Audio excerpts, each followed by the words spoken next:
How many of you are going to play AC Shadows, despite the controversies? Recently, I noticed a lot of negative talks for attention and in the gaming industry, and especially for that game. And I'm not a Ubisoft enjoyer or lover. I'm not pretending to defend them, but I don't like the hypocrisy behind it. This is going to be a very, very rambly kind of video, and I hope you can understand it and get my points. So let's get into it. I live here in Japan, try to respect and live the traditions and norms, and you can ask my Japanese wife that I try. So I'm not here to sugarcoat the development around it or something. I'm just here to speak from my perspective. You can agree or disagree, but at least try to reason with yourself and reason here with me maybe, and you can open up my mind about it. Maybe I see things a little bit different afterwards. For myself, I think, and I researched that a little bit, Ubisoft didn't specifically say it's a historical accurate game. So I don't know the talks about that the Yasuke samurai is not a samurai and they are kind of trying to lean towards a work from a professor here in Japan. And you know what? I don't mind.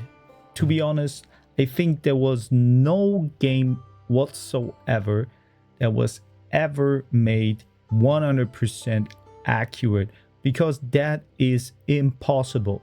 We can't make historical accurate things because no one was there, right? No one can tell us. Yes, we have proof or written things about it, but you never know if that's true, and that's always subjective, right?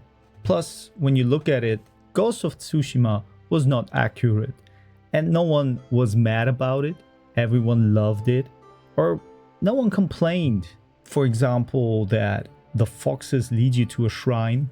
Look, I've been living here now for 3.5 years, and I never encountered a fox like this.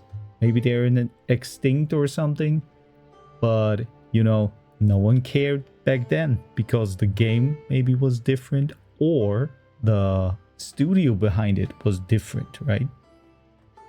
As for the next point, when it comes to Yasuke, the black samurai, starts to fight, there is playing hip-hop music behind it.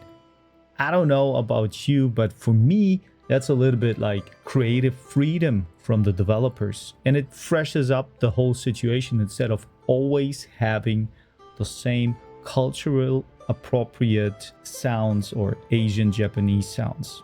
I don't know if someone complained in the West about a anime that was called Afro Samurai, where there was a black samurai with kind of afro hair, plus there were hip-hop beats behind it.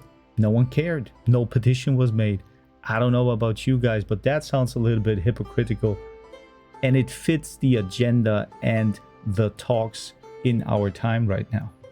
I guess there are more examples in different cultures or countries where movies or books or even other creative outlets were not so accurate. So that point doesn't fit for me in this whole view of making the game bad. But I will admit, personally, I don't like to see a black samurai because it's not the common view or depiction of samurai at that time. And that's why I was like, I would like to have more of a samurai, the typical one that represents the culture, the theme, my personal view and knowledge about it, than having a very fictional, fitting the narrative character. That's for sure. And I can also admit or see the point in the LGBTQ romances. That is maybe something that people could see as an attempt from Ubisoft to reach a lot of different demographics. I understand that. That is true. But on the other hand, there's a lot of historical clues that in the Middle Ages and beyond, male warriors or soldiers had same-sex relationships from time to time again. So that is not a problem at all, in my opinion. Just imagine in tough times, you have to be away for months without any possibility to have female companionship.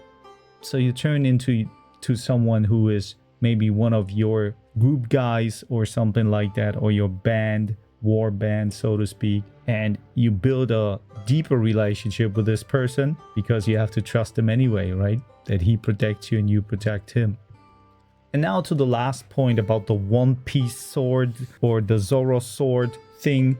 Yeah, that looks bad for sure. That shows a lack of professional commitment to the production of the game, in my opinion. And yeah, that's a little bit annoying. But we as gamers, we don't care because it doesn't affect the game development, right? That's more like a marketing thing that we should not care about. When the game is decent or normal beyond like a B or B minus, we don't care about those things, right?